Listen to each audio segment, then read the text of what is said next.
당신과 세계의 과거, 현재, 미래를 보는 창. 반갑습니다. 워킹바이블 연구소장 송영노 목사입니다. 오늘도 우리에게 귀하고 아름다운 날을 주셨는데 하나님 말씀을 묵상하고 상고하고 찬송하고 기도로 시작하게 하심을 감사합니다. 워킹바이블 연구소는 일선에서 수고하는 우리 목회자님들과 성도들의 필요를 공급하고 세워갑니다. 구독, 좋아요, 알람 설정을 누르시면 새 영상을 쉽게 볼 수 있고 모두 무료임을 알려드립니다. 성경과 신화 최초의 해석. 그리스 신화는 허구인가 실제인가? 바람동의 제우스 신 모델은 Our Father in heaven, hallowed be your name. Your kingdom come, your will be done on earth as it is in heaven. Give us today our daily bread. Forgive us our debts, as we also have forgiven our debtors. And lead us not into temptation, but deliver us from the evil one. For yours is the kingdom, and the power, and the glory, forever. Amen. 그리스 신화를 우리가 완전히 허구인지 아니면 다큐를 바탕으로 한 이야기인지를 한번 규명해 보겠습니다. 그러기 위해서 올림푸스의 12신들을 우리가 알 필요가 있죠. 유명한 제우스 신은 주신입니다. 최고의 신이죠. 영어로는 주피터입니다. 그 다음에 헤라는 최고의 여신입니다. 결혼과 가정의 여신이고요. 포세이돈은 바다의 신이죠. 디오니소스가 술과 황홀견의 신이죠. 또 데메테르는 대지, 곡식, 수학의 여신이고요. 아테나 유명하죠. 지혜, 전쟁의 여신이고, 아프로디테는 사랑과 미의 여신입니다. 영어로는 비너스죠. 아레스는 전쟁의 신입니다. 로마 신으로는 마르스고요. 아폴로가 있죠. 태양, 음악, 이언, 공술의 신이고, 아르테미스는 사냥의 여신, 달과 사냥의 여신입니다. 다이아나죠. 영어로는 또 헤파이토스는 대장간의 신입니다. 영어로는 불칸입니다. 헤르메스 우리가 잘 알고 있죠. 영어로는 머큐리고요. 전령, 상업여행, 도둑의 신이라고 말합니다. 특별히 사도행전 14장 12절 루스드라에서 전도하게 될 때 바울은 말하는 자이기 때문에 그 사람들이 헤르메스라고 이렇게 칭했고, 헤르메스가 전령 아닙니까? 말하는 자. 바나바는 가만히 있기 때문에 제우스라고 제우스라고 칭했던 것을 우리가 보게 됩니다. 올림푸스의 주신인 제우스 신을 우리가 살펴보겠습니다. 크로노스의 6번째 아들입니다. 하늘의 신, 천둥, 번개, 법질서, 정의의 신이죠. 그 제우스가 탄생하기 전에 그의 아버지 크로노스는 불길한 예언 신탁을 듣습니다. 아버지 우라노스처럼 자신도 아들에 의해서 쫓겨난다는 것이었습니다. 이 크로노스는 아버지 우라노스의 성기를 물고 죽여서 그 대신 그 자리를 차지했죠. 운명을 피하기 위해서 그의 아내 레아에게서 자식들이 태어나자마자 족족 삼켜버렸습니다. 자식을 잃을 때마다 고통스러웠던 이 아내 레아는 한 명이라도 구하고자 6번째 아이를 출산할 때 아이 대신 돌덩어리를 강보에 싸서 남편에게 건넸습니다. 이게 돌덩이의 이름이 바로 옴팔로스이죠. 그리고 진짜 제우스는 아말데아에게 맡겼습니다. 그렇게 제우스는 남매 중 유일하게 살아남았다는 것입니다. 레아는 제우스를 숨기기 위해서 가이아의 조언에 따라서 아무도 찾을 수 없는 아이가이온 산 깊은 숲속에 데려갔고요. 쿠레테스라고 불리는 정령들이 아기를 안전하게 지키게 했습니다. 그리고 그의 이제 아기의 울음소리를 정령들이 칼을 부딪히고 방패요라는 소리를 내서 제우스로부터 감췄다고 합니다. 그래서 제우스가 성장했습니다.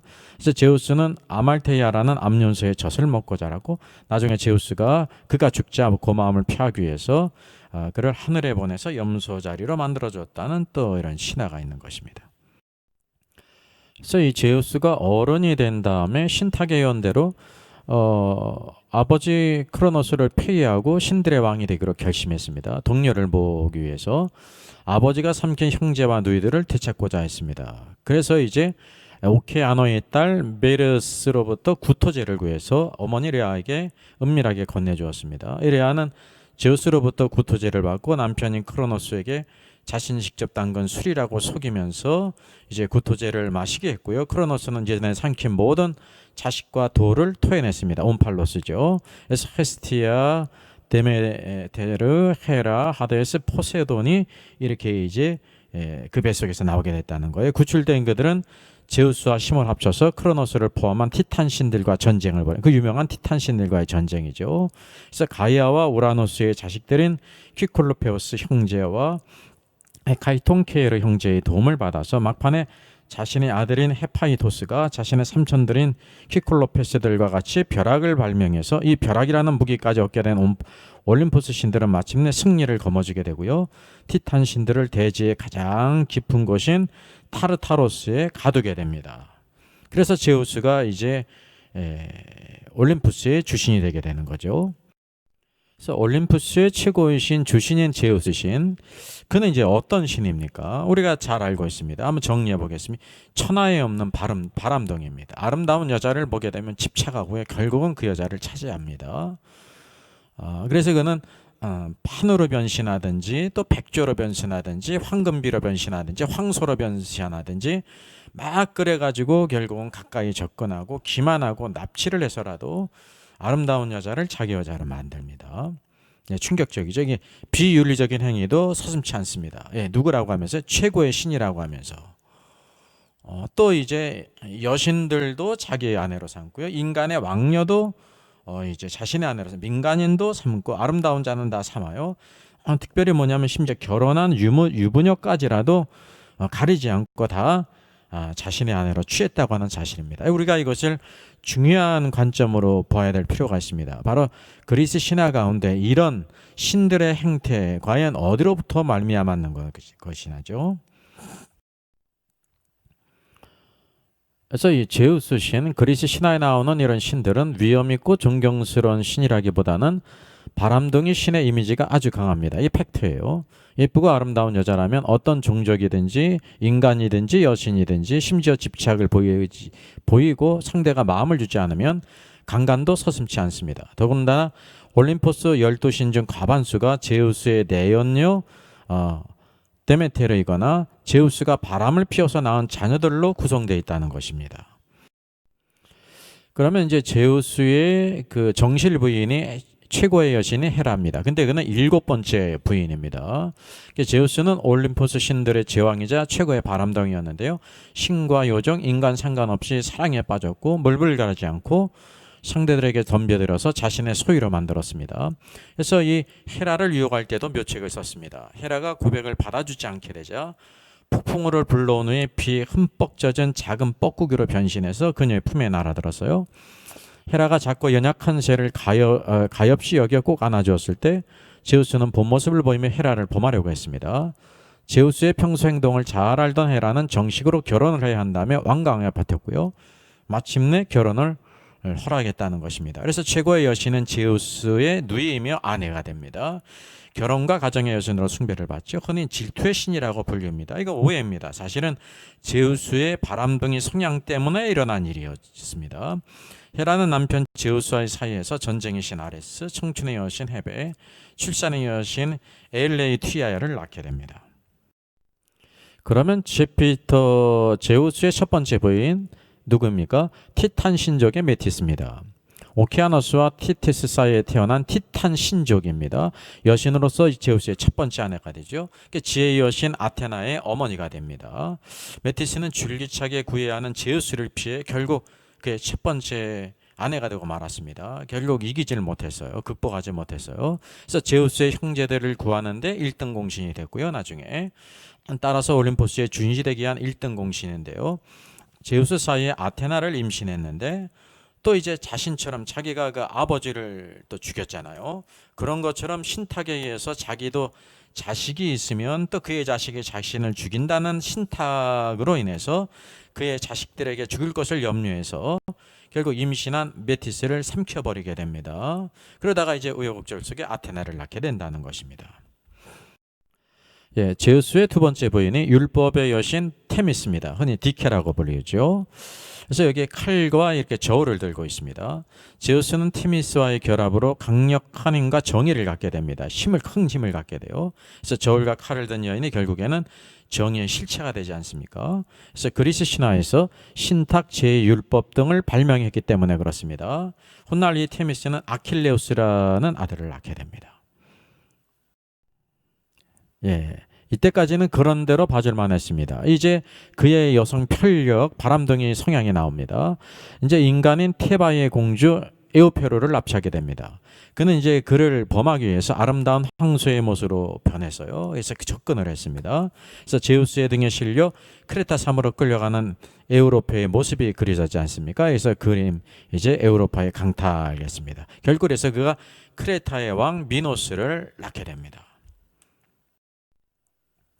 예, 이번의 경우는 제우스가 이제 테바의 공주 안티오페를 아내로 삼는데 사티로스 판으로 변신합니다. 아주 흉측한 멸돌의 사티로스로 변신해서 접근했어요. 근데 이런 경우에서는 납치나 그런 것이 아니라 서로 이렇게 사실은 궁합이 맞았습니다. 이 안티오페는 온실 속의 화초처럼 자라나 깨끗한 환경을 즐기면서도 마음 한구석에는 이러한 이런 세계의 권태를 느꼈어요. 은근히 거칠고 더러운 것들을 꿈꾸고 있었습니다. 그래서 이를 간파한 제우스가요, 그의 마음에 맞게 흉측한 벌거를 사티로스로서 변신했다는 거죠.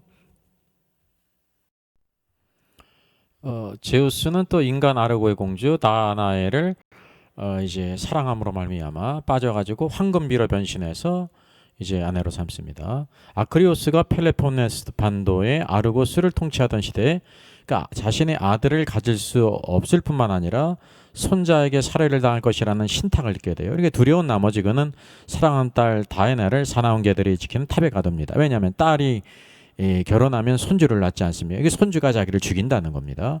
그러나 이제 제우스의 눈은 피할 수가 없었습니다. 그래서 다나의 아름다움에 빠진 제우스는 황금비로 변신해서 이제 그를 취하게 됩니다. 그래서 그 유명한 메두사를 퇴치하는 영웅 페르세우스를 낳게 됩니다.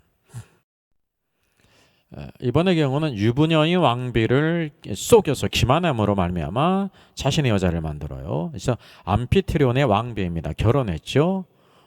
알크메네를 기반하게 됩니다. 그래서 알크메네는 시에서 이렇게 표현하고 있습니다. 부드러운 여인 중에서도 미모가 수려하고 키가 컸으며 지위를 두고 보더라도 필멸의 여자와 필멸의 남자가 몸을 섞어 낳은 여인들 중에서 그 어느 누구도 그에게 견딜 수가 없다라는 이런 식구가 있습니다. 그래서 제우스는 그 어떤 여인들보다도 남편을 마음속으로 존경하는 여인인 알크메네에 대한 욕망을 채우기 위해서요. 그녀의 남편 암피트리온이 전쟁터에 나간 사이에 그의 모습으로 변신해서 알크메네의 침실에 들어가게 됩니다. 제우스는 알크메네의 의심을 풀기 위해서 전리품을 선물로 줘요. 또 가짜죠. 마치 실제로 싸운 듯 전쟁터에서 이야기를 다 들려줍니다.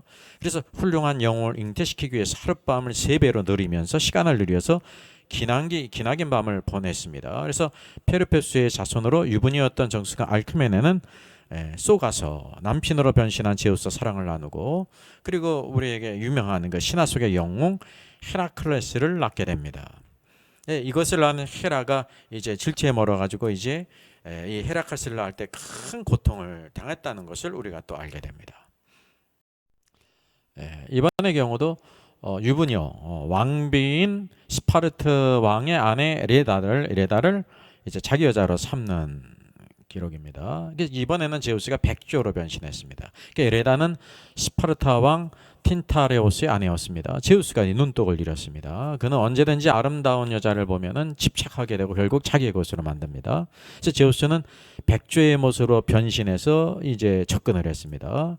그래서 그녀가 백조와 관계해서 이 알을 낳았는데 그 알에서 헬레네, 폴리데우케스, 카스토르, 클리타임네스트라가 태어났습니다. 헬레네는 레다의 자식이 아니라 제우스와 네메시스 사이에 생긴 알을 레다가 곁에 두고 있는 동안 그 알에서 나왔다고 합니다. 이와 같이 백조로 변신해서 또 자신의 또 여자로 만들었습니다. 이번에는 인간 민간인은 아름다운 세멜레를 자신의 아내로 삼는 것입니다. 그는 이제 술의 신 디오니소스를 낳게 됩니다. 현델의 오라토리오 세멜레라고 하는 또 작품의 주인공이죠. 제우스가 이번에 헤라 몰래 카드모스의 아름다운 딸 세멜레를 유혹하려고 합니다. 그래서 이제 아름다운 청년으로 변신해서요. 테바에로 가서 세멜레를 유혹합니다. 치밀한 접근과 전략. 세멜레는 제우스의 미모에 반합니다. 교양이 있는 언면에 반하고요. 아주 멋진 매너에 반합니다. 당연히 몸과 마음을 모두 내어준 세멜레는 얼마 후에 제우스의 아이를 임신하게 됩니다. 이것을 이제 늦은 후에야 헤라가 눈치를 챘어요. 그는 질투심을 억누르고 세멜레의 옛 유모인 베로에로 변신해서 그녀에게 접근합니다. 그리고 헤라는 세멜레에게 왜 들뜬 모습인지를 묻습니다. 모르는 척 세멜레는 제우스와 열애 중임을 고백하죠. 그래서 헤라는 세멜레가 제우스가 신이라는 것을 모르는 걸 알고는 제우스는 신들의 제왕이니 필시놈이 제우스라고 한다면 남봉꾼이 거짓말할 거라고 이렇게 말합니다. 세멜레는 그 말을 믿으려 하지 않죠. 이렇게 헤라는 놈이 정말 제우스인지 확인해야 한다면 의심을 부추기죠. 이게 함정이었습니다. 동시에 알아볼 수 있는 법을 가르칩니다. 우선 제우스가 나타나면 자신을 정말 사랑하는지를 물으라고 말합니다. 그리고 사랑한다면 한 가지 소원을 들어줄 것을 요구합니다. 응하면 일단 스틱스에 맹세하게 합니다. 그럼 제우스도 그 소원을 들을 수밖에 없다고 하는 거죠. 그것을 알았습니다. 맹세한 후 내일 올 때에는 본래의 모습으로 와달라고 말하면 이미 이제 맹세를 했기 때문에 본래의 모습으로 오지 않을 수 없다는 거죠. 그게 소원이라고 말하도록 가르쳐요. 결국 소원을 들어줄 수밖에 없는 제우스는 본래의 모습으로 천둥번개를 번쩍이며 나타나 그 열기로 세멜레는 제로 변했어요. 그때 몸속에 자기 그 아기 씨가 있는 것을 발견하고 넓적다리에 자기에 놓고 꼬매므로 말미암아 나중에 낳은 것이 디오니소스라고 하는 사실입니다. 이 제우스는 이와 같이 아름다운 여자든지 연씨든지 자기 신에 집착하는 모든 여인들을 끝까지 변신해서 납치 강탈을 해서라도 속여서라도 자신의 여자로 만들었습니다. 이것이 바로 최고의 신 제우스였다고 하는 사실이죠. 우리가 여기에 한 가지 의문을 품어야 된다는 사실. 이와 같이 그리스 신화에 나타난 최고의 신 제우스 신은 천하에 없는 바람둥이였습니다. 아주 비윤리적이었습니다. 납치의 강간에 기만에 참으로 사람이 볼 때도 막장막난이었다는 사실이에요. 이것이 바로 그 시대의 사람들이 그리스 신화를 쓴 신의 모습이라고 하는 것입니다. 어떻게 이런 모습을 그렸냐는 거죠. 그래서 여기 인문학적인 해석이 있습니다. 그건 뭐냐면 그 시대의 사회상을 설명하는 해설이다. 그래서 그런 이제 스토리를 만들어 놨다는 거예요. 그 시대의 사회상을 반영했다는 거죠. 또 아니면 그 이제 제우스 신이라든지 이 모든 이 바람기를요 뛰어난 적응 능력으로 해석해야 한다고 또 그렇게 해석하는 그런 인문학적 해석이 있어요. 이것이 리더십이라는 거죠. 근데 이 워킹 바이블은 이렇게 평가를 합니다. 위와 같이 이제 그 시대의 사회상을 설명했다. 바람기는 뛰어난 적응 능력이고 그 리더십이다. 이런 가능성이 얼마나 있겠습니까? 확실할까요? sure. 아니 few. 아주 조금 있을까요? 네. few는 거의 없다는 뜻이죠. 저는 생각하게 될 때 이렇게 확실하게 말할 수가 없고 아주 약간은 조금은 이제 근거가 있다는 거죠. 여러분 무엇이든지 근거가 있다고 하는 사실입니다. 또 두 번째 중요한 것은 워킹 바이블의 해석은요. 이 모든 것을 이제 진리의 말씀인 실제인 성경을 통해서 조명하게 될 때 우리가 알 수가 있는 것이 제가 이 영상을 만든 것도 성경의 기록의 조명을 통해서 이 실체를 이렇게 드러났기 때문에 알 수가 있는 거예요. 이와 같은 유사한 사건들이 있다고 하는 사실이죠. 이게 바로 무엇입니까? 창세기 6장에 바로 하나님의 아들들이 사람의 딸들의 아름다움을 보고 그 이제 자기의 아내를 모든 여자들을 선택한 모든 여자들을 다 자신의 아내로 삼아가지고 네피림들을 그 시대 고대 용사 폭군들을 낳았다는 것입니다.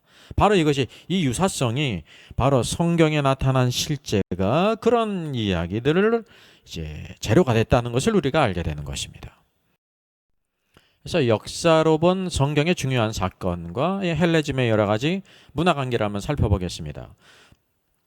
아담이 이제 4,000년 전, 이제 BC 4,122년 전에 이렇게 창조가 됐죠. 노아 사건이 2,456년이에요. BC. 아브라함은 약 2,000년입니다. 출애굽이 1,440년이고 다윗의 왕국이 1,050년, BC 1,050년. 그리고 예수님 탄생이 이제 AD 4년이죠. 그 중요한 것은 BC 323년부터 146년 요 때를 헬레니즘입니다. 헬라 제국이 있었고 알렉산더 대왕의 그 헬라 제국이 있습니다.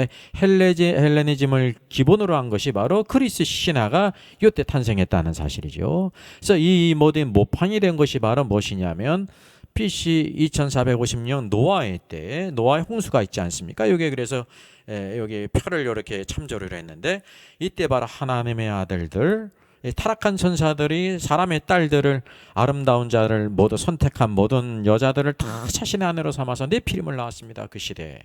바로 이것과 이것의 유사성은 바로 뭐냐면 하나님의 아들들이 네피림을 낳은 것은 팩트 실제예요. 성경이 우리가 그것을 보여주고 있습니다. 그것이 바로 후대에 계속 구전이 되면서 신들이 이러하다는 관념을 가졌다는 거죠. 왜냐하면 하나님의 아들들은 사람의 입장에서 볼 때 사람의 몸으로 하고 있지만 굉장한 능력을 가지고 있기 때문에 신들과 같다고 생각할 수가 있습니다. 성경에도 그래서 신들이라고 말하고 있다는 사실이죠.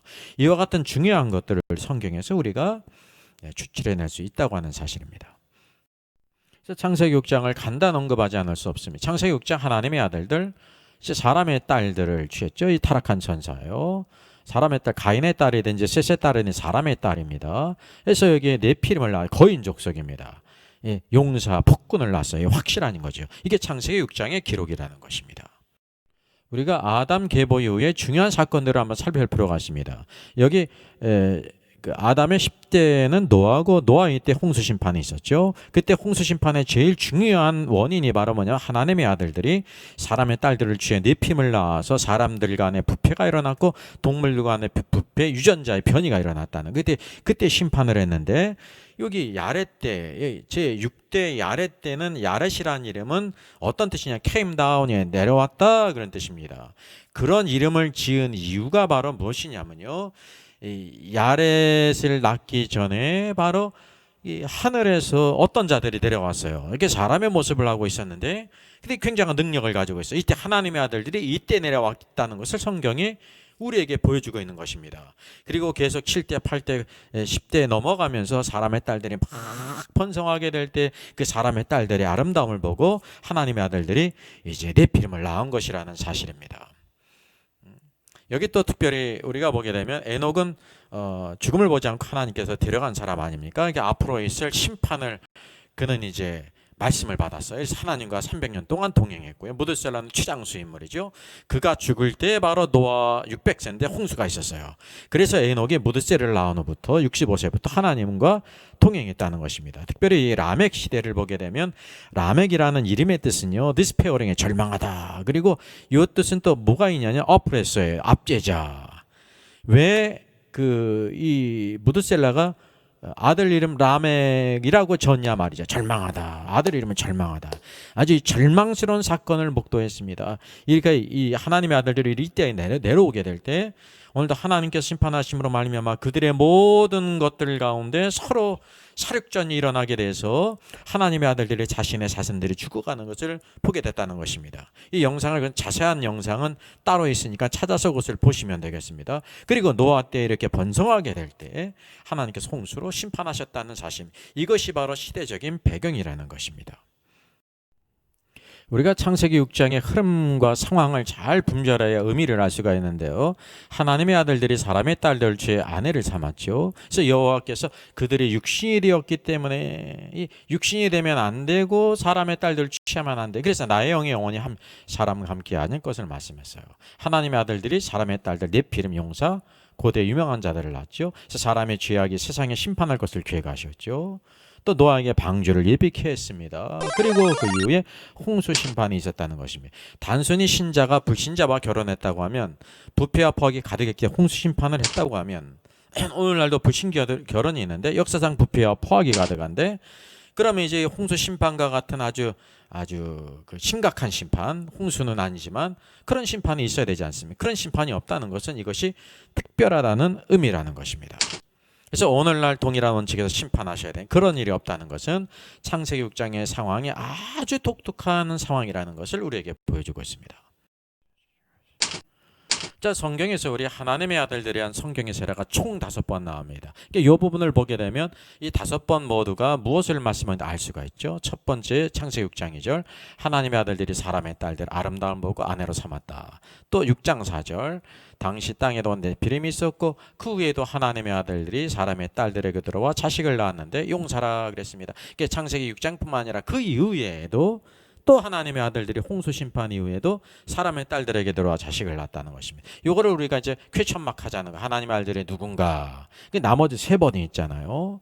여기 이제 적어도 이것을 퀴즈하게 될 때 경건한 셋의 아들들이 하나님의 아들들이고 이제 사람의 딸들이 가인의 딸, 부신자의 딸이라고 하면 그렇게 결혼하면 네피림 거인 족속을 낳습니까? 모두 용사하고 명성 있는 아들일 수가 있습니까? 여러분 슈어일까요? 네버일까요? 네버지 않습니까? 이거 적어도 여기에서도 알 수가 있어요. 세 번째는 욥기예요. 하루는 하나님의 아들들이 와서 여호와 앞에 섰고 사단도 그들 가운데 온지라. 여호와는 하늘에 계시잖아요. 거기에 사단도 있어요. 영적 존재 아닙니까? 그러니까 하늘에 있을 수 있죠. 하나님 허락하심에 하나님의 아들들이 거기 있다는 것입니다. 셋의 아들들이 하늘의 여호와 앞에 있을 수 있냐 말이죠. 없지 않습니까? 또 뿐만 아니라 2장 1절 또 하루는 하나님의 아들들이 와서 여호와 앞에 서고 사단도 그들 가운데 와서 여호와 앞에 서니라 그랬으면 또 이제 욥을 참소하는 거예요. 그의 이제 뼈와 살을 치라고 여전히 하나님을 원망하지 않으니까. 그러니까 하나님의 아들들이 경건한 셋의 아들들이라고 하면 하늘의 여호와 앞에 섰다는 것을 가리키는데 그게 가능하냐 말이죠. 예? 셋의 아들들이 어떻게 사단도 여호와 앞에 섰는데 하늘에 있을 수가 있습니까? 그러니까 이게 천사를 가리킨다는 뜻이 된다는 거죠. 마지막 이제 다섯 번째가 있어 중요합니다. 38장 7절 내가 여호와가 땅에 기초를 놓을 때 천지 창조할 때 내가 욥이 어디 있었느냐 내가 깨달아 알거든 말할지니라. 그때 천지 창조할 때 새벽별들이 기뻐 노래하며 하나님의 아들들이 다 기뻐 소리를 질렀느니라. 여기 보면 새벽별들과 하나님의 아들들이 다 기뻐 소리를 질렀다는 것을 통해서 새벽별들이 하나님의 아들들이라는 것을 여기 볼 수가 있습니다. 여러분 하나님의 아들들이 셋의 아들들이라고 하면 셋의 아들들이 하나님의 천지를 창조할 때 그 창조를 보고 다 기뻐 노래할 수 있어요? 없잖아요. 이미 존재하지도 않잖아요. 먼저 천지를 창조한 이후에 여섯째 날 아담을 창조하지 않았으면 셋은 태어나지도 않았던 것이라 말이죠. 그래서 성경에서는 하나님의 아들들이 일관되게 다 천사들이라고 말하고 있습니다. 그러니까 우리는 그냥 내 생각과 느낌으로 어떻게 이제 이 하나님의 아들들이 사람의 딸들을 취할 수 있는가 그렇게 의문을 갖기보다는 성경에서 천사들을 하나님의 아들들이라고 말한다 100% 말하고 있지 않습니까? 이게 창세기 6장 2절이나 4절도 동일하게 다 이것이 천사들이에요. 근데 이 땅에서 사람의 딸들을 취한 이유가 그들이 하늘을 떠나서 타락한 자로서 하나님을 거역한 일을 했다는 사실이에요. 그게 사단의 하수인입니다. 그게 사단의 왕국을 이루고 있습니다. 사단이 모든 것의 임금이고 그 안에 타락한 천사들이 있고 또 이 땅에서 사람들을 취해가지고 그의 이제 아들들인 네피림을 낳았다는 사실이죠. 이것이 우리가 이것을 부인할 수가 없는 것입니다. 자세한 영상은 52번 영상으로부터 쭉 네피림 제피림 재상 목록을 36개의 영상이 있는데 찾아보시면 되겠습니다. 여기 우리가 특별히 관심을 가져야 될 것이 창세기 6장 2절이에요. 하나님의 아들들이 사람의 딸들의 아름다움을 보고 그래서 아름다움을 보고 그랬습니다. 그러니까 이 제우스 신이라든지 이게 신이 최고의 신이라고 하는데 사람의 딸이든지 여신이든지 아름다움을 보면 끝까지 집착을 하잖아요. 수많은 여인들을 기만하고 강탈하고 납치를 해서라도 자기 여자를 삼잖아요. 하나님의 아들들이 그랬다는 거예요. 자기들이 좋아하는 모든 여자를 아내로 삼은지라. 자기들이 좋아하는 그랬는데 사실 완곡하게 번역되는데 원어상으로는 여기 킹제임스 데이 초우주 그랬는데 그들이 선택한 자, 그들에게 선택권이 있었다는, 그들이 선택한 자는 모두 한 명이든지 두 명, 10명이든지 100명이든지 제우스처럼 그게 이 상관관계가 있다는, 모두 다 아내로 삼았다는, 그래서 자신의 자식들을 낳았다는 것입니다. 그래서 이게 하나님의 아들들 좋아하는 이라는 것은 원래 의미는 선택한 의미예요. 대의 초우주예요. 그래서 의미가 달라지지 않습니다. 그들이 좋아하면은 정상적이고 평범함이지 않습니까? 근데 하나님의 아들들이 사람의 딸들을 선택하는 권한이 그들에게 있었고 그래서 힘과 권력이 있었다는 것입니다. 게다가 이제 일부 일처가 아니라 모든 여자들을 다 아내로 삼았다는 것입니다. 열이든 백이든 천이든 원하는 대로 제우스처럼이요. 그런 권세가 있잖아요. 신이기 때문에 이것이 매우 중요합니다. 하나님의 아들들이 어떤 능력과 권세를 가지고 있었는지를 이렇게 보여준다는 거죠. 사람의 몸을 하고 있지만 그런 아주 신적인 능력을 가지고 있었다는 것입니다. 그래서 이 모든 하나님의 아들들의 이야기가 그 모든 자손들에게 다 이렇게 구전되었을 것입니다. 무엇을 보면 아냐면 요세푸스의 책 유대 고대 사회도 이것이 그대로 기록되어 있습니다. 모든 유대인들은 이것을 자연히 믿습니다. 이걸 우리가 알아야 돼요. 그 시대에 그곳에 있던 사람들 아닙니까? 특별히 네피림 하나님의 아들들이 활동하던 시대는 바로 유대 땅 아닙니까? 팔레스타인, 헐몬산을 중심으로 한 그 땅이라는 거죠. 그뿐만 아니라 헬라 사람들도 이 모든 것을 자연히 이게 인류 역사의 근원이기 때문에 구전되어서 알고 있었다는 거예요. 즉 사람들이 볼 때 이 하나님의 아들들은 신 아닙니까? 신이에요. 신들. 그래서 아름다운 여자를 그냥 아내로 삼잖아요. 한 여자가 아닌 모든 여자들을, 그것도 심지어 유부녀까지 다 강탈해서 빼앗아가면서 겁탈하면서 납치를 하면서 기만을 하면서 다 뺏어갔단 말이죠. 그래서 이런 신들에 대한 관념이 그 이제 그리스 사람들에게 내재되어 있었다는 사실이죠. 그렇게 구전되었기 때문에 신들이 이런 거구나. 그래서 하나님인 아들들이 행했던 일들을 참조하면서 그들의 신화를 이제 이렇게 여러 가지 일들을 창작해서 썼다는 것입니다. 이게 실제 있었던 일들을 기초해서 그들의 상상력을 더한 것이 그리스 신화라는 것입니다. 이것이 완전한 허구가 아니라는 것을 성경을 통해서 보게 되는 것입니다.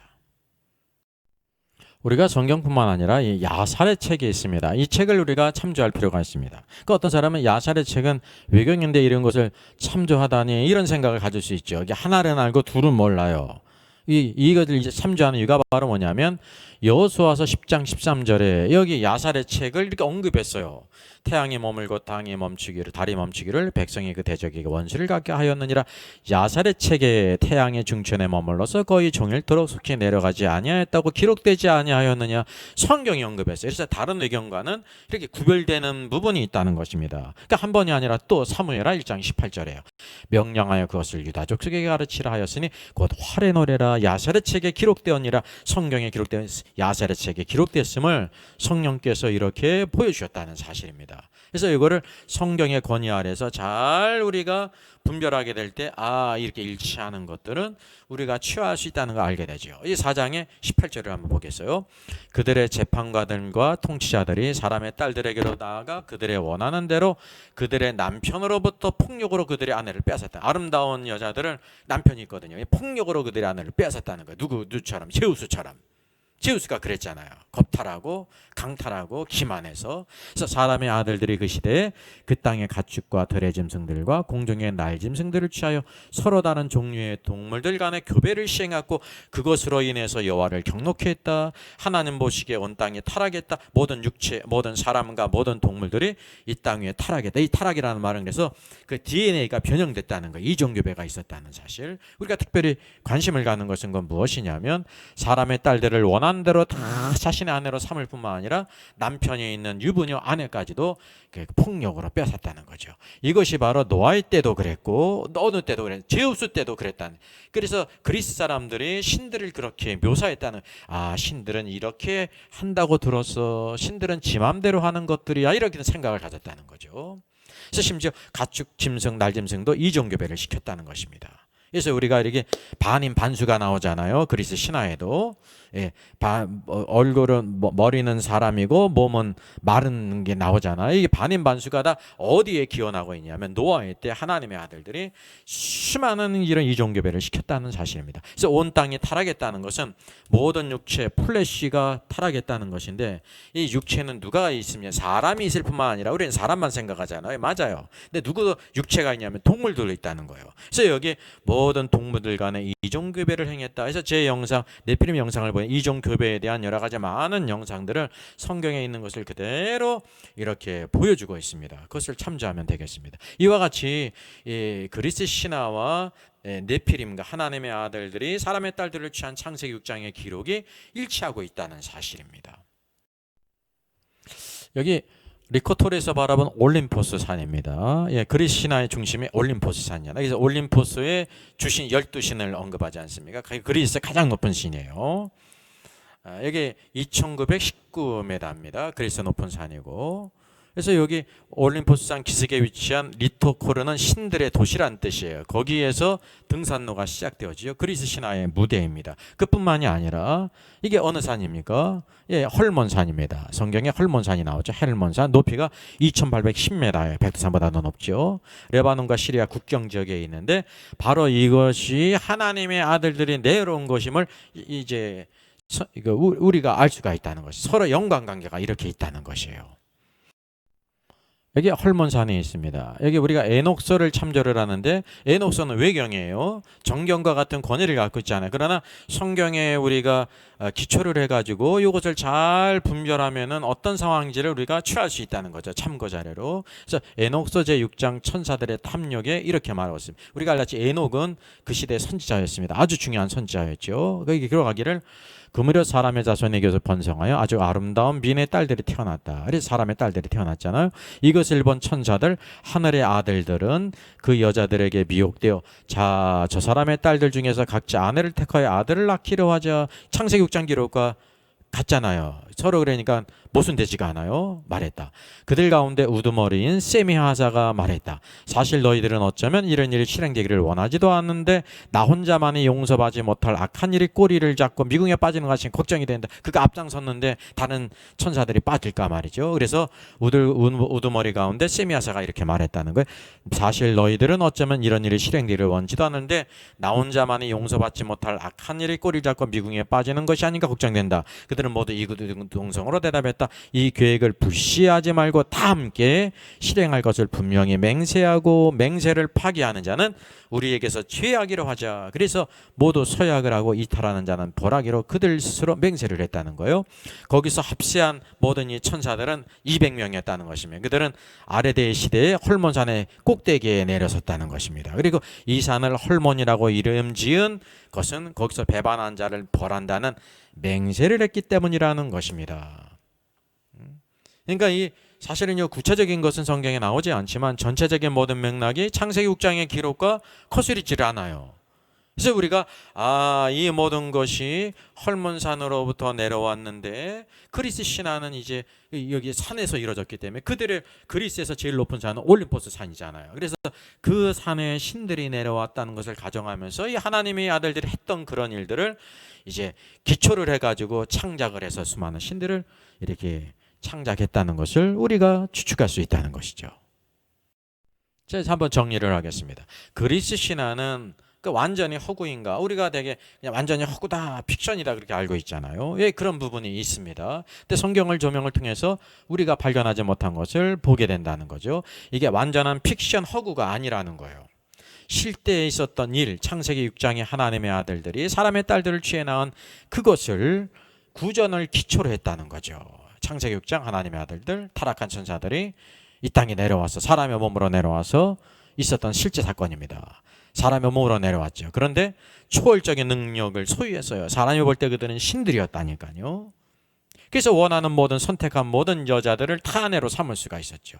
그들이 낳은 자는 네피림 능력 있는 자였어요. 그래서 여기 그리스 신화에도 뭐가 나오면 티탄족이 나오지 않습니까? 거인들이 나오잖아요. 그 유사성은 바로 뭐냐면 성경의 모든 것이 우리에게 실제를 보여주고 있는데 그 구전된 것을 기초로 해가지고 여러 가지 창작들을 했다는 사실이죠. 그래서 이 양자의 공통점이 있는데 모두 초월성이 신들이니까 초월성이 있죠. 인간이 갖고 있지 못하는 그런 초월적인 능력을 가지고 있었어요. 그래서 공통적으로 아름다운 여자를 다 취했습니다. 정상적으로 취할 뿐만 아니라 쉽게 비윤리적인 거, 납치를 해서라도 강탈을 해서라도 기만을 해서 속여서라도 그렇게 그냥 유부녀 할 것 없이 다 취해서 제우스가 그랬고 여기 하나님의 아들들이 그랬다는 거죠. 그게 폭력성도 동일해요. 그것이 신들의 모습이었다는 거죠. 하나님이 참 하나님이신 것과 이 천사들이 타락한 천사들이 신노릇을 한 것과는 전혀 차이가 다르다는 것을 우리가 알게 된 것입니다.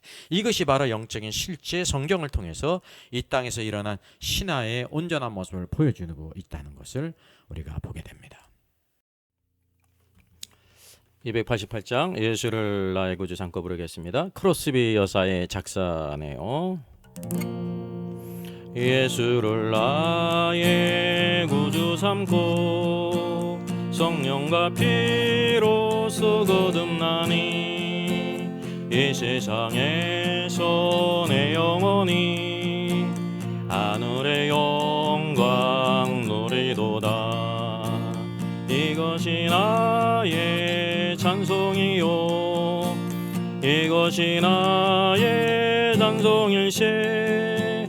나 사는 동안 끊임없이 구주를 찬송하리로다. 온전히 주께 맡기네요.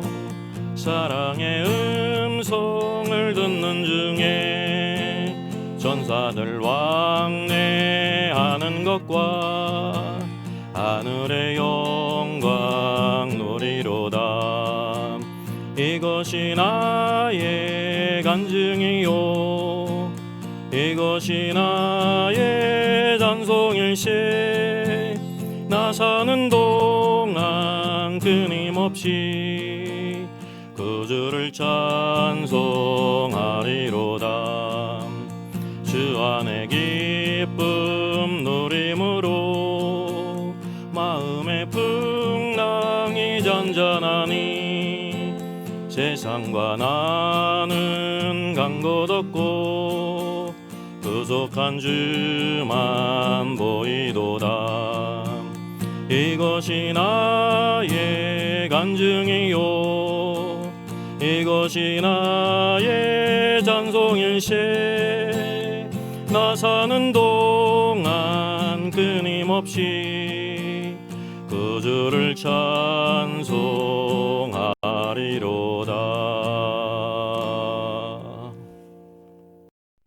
천지 만물을 능력과 권세와 지혜로 창조하시고 우리를 복주시는 하나님 아버지 감사합니다.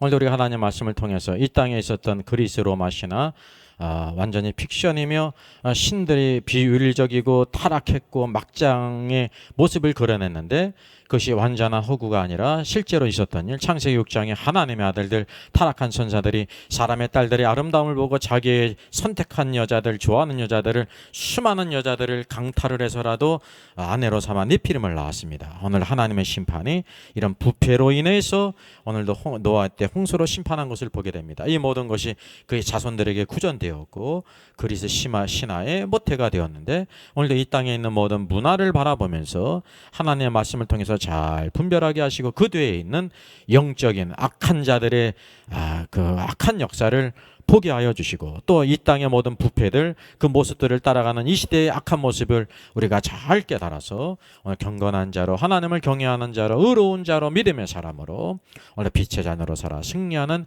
저들 되게 주시옵소서. 날마다 주의 말씀을 묵상하고 퀴스티하고 주의 뜻을 사모하며 이 악한 시대 마지막 시대에 정신을 차리고 깨어있어 오늘도 우리가 방탕함에 빠지도 않게 하시고 술 취함에도 빠지지 않게 하시고 생활의 염려에도 빠지지 않게 하시고 항상 기도하고 또 깨어있어 주의 오심을 준비함으로 오늘도 영광의 사람 믿음의 세대로 쓰임받는 저희들 되게 하시고 가정을 축복하시고 교회를 축복하시고 섬기는 모든 주의 사자님을 축복하시고 또 모든 성도들 안에 큰 은혜를 베풀어 주시옵소서. 주님을 찬양합니다. 우리와 함께 계셔서 오늘도 이 시대의 모든 일들을 잘 감당케 하시고 주의 기쁨이 되게 하여 주시옵소서.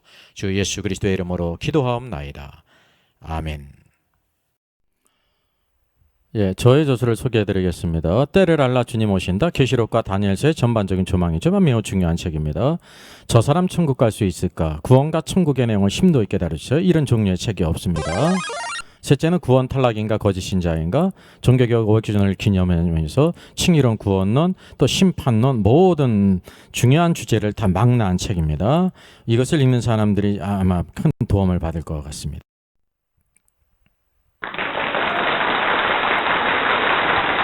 수고하셨습니다.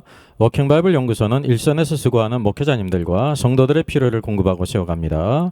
매일 업로드가 되고 있습니다. 내일 영상을 참조하면 되겠습니다. 구독, 좋아요, 알람 설정을 누르시면 새 영상을 쉽게 시청할 수 있고 모두 무료입니다. 감사합니다.